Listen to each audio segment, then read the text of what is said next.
Greetings and salutations, my dear audience. This is Joe St. Egg Benedictus coming at you with a video continuing my series on Bible art that I am doing in this NIV Quest Study Bible. I believe it's NIV, yep. Showed this off a little earlier this summer and wanted to continue. The person who asked me to do some artwork in this Bible initially asked for 4 pieces, and she wants, I think, 3 or 4 more.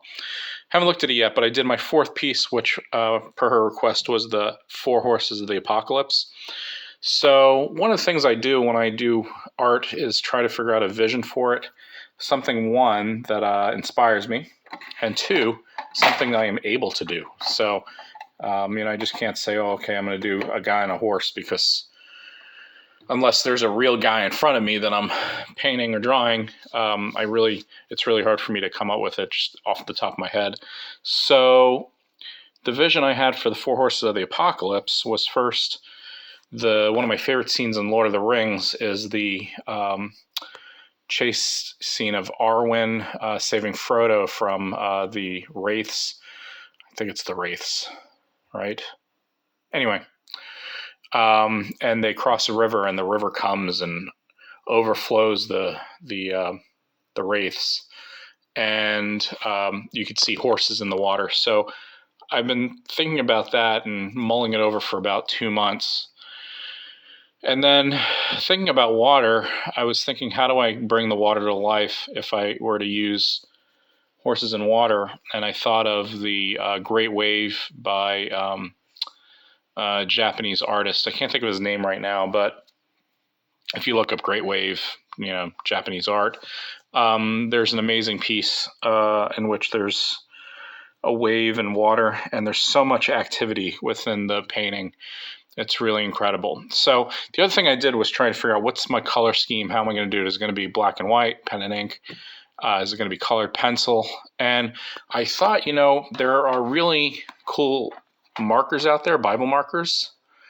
And so I thought to myself, why not incorporate a Bible highlighter as part of it? And then we also have the microns.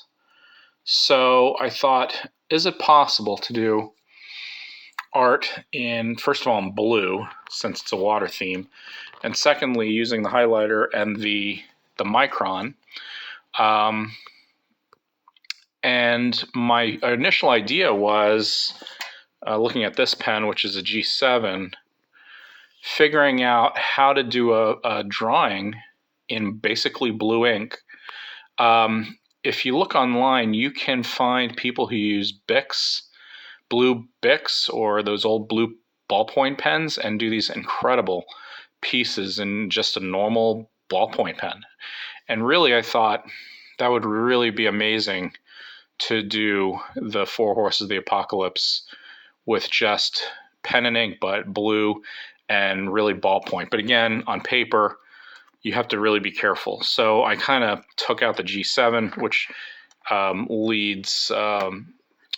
It's a very heavy pen, so didn't want to use that, and narrowed it down to the micron for the line work, and the zebra for the highlighter and coloring in, and then reverting to my colored pencils for any detail in the colors of the horses.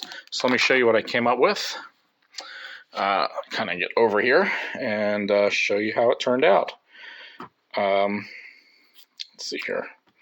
Here goes nothing. Da-ta-ta. There you go. That. So there it is. Revelation chapter 6. You can see the inspiration of the Japanese art there, especially with the waves curling and the water droplets. The horses, I did the best I could by looking at reference pictures and really just thinking through how the water is moving with the Arwen Frodo chase scene in Lord of the Rings. Came back with the old color pencils and tried to highlight. Another idea I had was possibly going with white paint, just dry brushing, just the top to fade out the letters, but I really wanted the white horse to stand out since the white horse represents conquest. Put the black horse in the background to draw it back, and the red horse, I think, in the front pops. I did a little yellow highlighting there. I think I may come up with some yellow here down the road, but I just haven't sat with the picture long enough to really see where it may need some more work. But I think that's pretty much a winner. That'd be it. My next picture I'm going to work on is Noah's Ark. I think she wanted me to do Noah's Ark. She gave me a list of what she wanted me to do. And what I was thinking about in Noah's Ark is and I just thought of this tonight when I was talking to this lady's spouse, is what if you drew the water line up here, right? Up here. And then you did a silhouette of an ark, a little like giraffe heads poking out. Just black silhouette, real small, right? And then did the rest of the picture of everything underwater. So you'd have like mountains and like a town underwater. Since the water rose up, I think that would be both captivating, doable, because I don't want to do an ark with like animals. I'm not really that good at all that detail. But I thought a silhouette of the ark, waterline up here, and then the rest like underwater with like kind of schools of fish, a town, and mountains, as if you're looking at a horizon, as if you were to look out in a horizon with homes, but then you'd see schools of fish, maybe a manta ray, and then you'd be below the water, stupid phone, and the ark would be up here, little bitty ark silhouette, little giraffe heads sticking out. So that's going to be my next project. I'm going to work on the ark on scrap paper and go from there. But anyway, thanks for joining me. Appreciate you watching. Not sure if I did this at the beginning, but I want to give a shout out to my pal Mike, to all the visionaries and mystics. Thank you for joining me today, and hope you have a blessed day. Remember, hopefully the Lord will inspire you to really picture and envision His word for life for you. Thank you so much.